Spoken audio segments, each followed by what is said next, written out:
So I just saw Captain America Brave New World, and I have some thoughts on it. I definitely have some mixed thoughts on it. It was good for the most part. It had some good things. It also had some bad things. And it leaves me with a lot of questions. I'm going to divide this into pros and cons and then go over some of the questions I have. This review does contain heavy spoilers, so if you have not seen the movie, then I highly suggest watching it before watching this video. Before I get started, please make sure to subscribe to the channel, like this video, and share it around. I'd really appreciate it, and let's get to it. So starting off with the pros, Anthony Mackie as Captain America was really well done. He was really great in this with the dramatic, intense moments of the movie, dealing with Ross's situation, taking on the mantle, being a symbol, and being that kind of idol for a new generation of people. I think he did a great job with that. Harrison Ford as Thaddeus Thunderbolt Ross was good in the role. He did exactly what he had to do with it. Although he was good, I would be curious to see what William Hurt's portrayal would have been if he did eventually become the Red Hulk, and it's a shame we'll never get to see that, but Harrison Ford was good in this role. It had some good action sequences for the most part. The introductory one was kind of the weakest one. Very quick, very just, run-of-the-mill Marvel intro kind of thing. But the Tiamat Island sequence and the Red Hulk fight sequence was really good. The political conspiracy elements were good for the most part. It could have been fleshed out a little more and be a little bit more compelling and shocking, but it was good for what they were trying to do in this. Sam and Joaquin Torres had a good dynamic. They bounced off of each other really well. The Isaiah Bradley storyline was really good, with him trying to escape from the, government always being on his tail, that kind of thing. So that's all I have for the pros. Let's get to the cons. My first con is that this movie did not surprise or shock me in any way. I predicted before seeing the film what the leader's plan was, and it pretty much turned out to be true, with him getting revenge on Ross by turning him into a monster.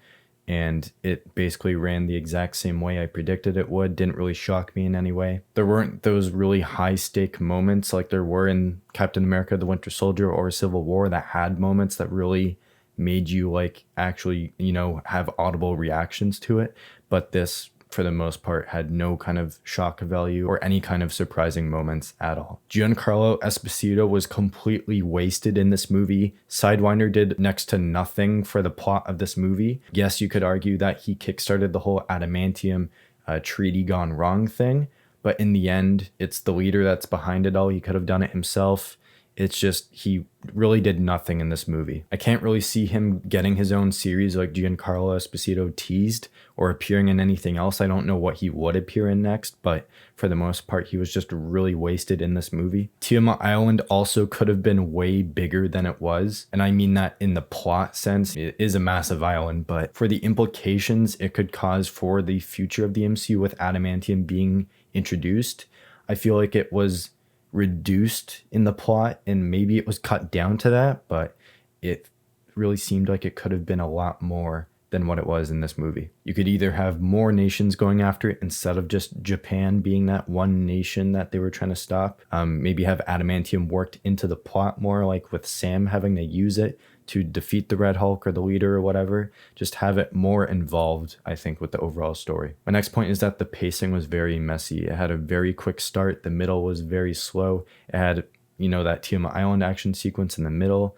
but from then on, it felt really slow. The movie felt like longer than 2 hours, and the end was very, very quick. My next one is that the score was not memorable at all. Every score post Endgame sounds the same and is very copy and paste for nearly every project. It doesn't really have any kind of distinct sound to each project anymore. They sound the exact same. The story had so many plot conveniences, like the leader's plan, Sam and Joaquin stopping all these situations they were in. Everything just seemed to work very conveniently for the plot to move, and it seemed like there could have been much more obstacles for them to go around. The post-credit scene for this movie is not great. My interpretation of it was that it was leading into a World War Hulk storyline. The others that leader mentions is, I think, people that he is referencing as he has dealt with them and has maybe affected them with gamma radiation in some way, and they could start popping up across the world as Hulks and start, replicating and stuff like that. That was my interpretation of it, but apparently online others have viewed it as that he's referencing the multiverse and that there's different worlds that are coming to attack this world. Personally, I don't see how that makes any sense. Like, how does the leader's enhanced mind somehow make him know the multiverse is a thing and that he knows an attack is coming? It just seems very forced, and it seems like this was definitely a part of the reshoots, and having to tie this into setting up a conflict coming in the next Avengers movies, it just did not feel like a great post-credit scene. It was very forced, very rushed, and it doesn't really give you that shock value I think that they were trying to go for. There are a few very noticeably horrible green screen shots in this. For example, the scene where Sam is trying to talk down the Red Hulk to, calming himself down and transform back to Thunderbolt Ross. The shots of Sam talking to him were so bad. You could very easily tell it was a part of the reshoots, or just when they initially shot it, it was very horribly done. The lighting looked off. It just bouncing off the background did not look great at all. Another one is when Sam is talking to Sidewinder at the military base. A few of those shots looked really weird. And my last con is that the leader looked okay, I guess, for what they were trying to do and not make it look over the top, but he looks completely different from what the marketing material and merchandise material looks like. And yeah, I'm gonna say it, but I think his head could have been bigger. Sorry. So I guess in my cons, I kind of covered some of the questions I have, but my big one is the Avengers. There's really no setup here at this point. So we have to count on Thunderbolts as being the movie to get us ready for Avengers, because Fantastic Four probably won't deal with that, with it being on a different Earth.